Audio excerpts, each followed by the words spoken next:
অন্তর্বর্তী সরকারের প্রধান উপদেষ্টা অধ্যাপক ডক্টর মোহাম্মদ ইউনূসের সঙ্গে সৌজন্য সাক্ষাৎ করেছেন তুরস্ক প্রজাতন্ত্রের পররাষ্ট্র মন্ত্রণালয়ের উপমন্ত্রী ও রাষ্ট্রদূত বেরিস একেনসি। মঙ্গলবার রাষ্ট্রীয় অতিথি ভবন যমুনায় তিনি এই সৌজন্য সাক্ষাৎ করেন।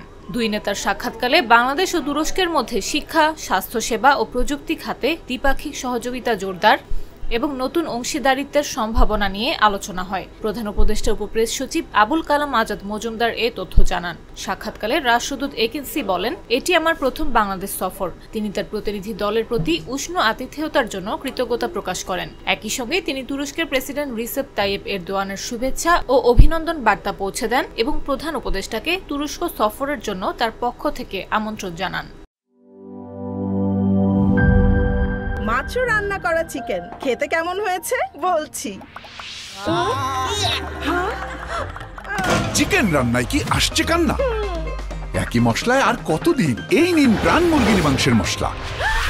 বাছাই করা উপাদানের সঠিক মিশ্রণে প্রস্তুত হয় প্রাণ মুরগির মাংসের মশলা। তাই মুরগির মাংসের টেস্ট হবে বেস্ট। প্রাণ মুরগির মাংসের মশলা, মুরগির মাংসের টেস্ট হবে বেস্ট। শেফ রেকমেন্ডেড মশলা।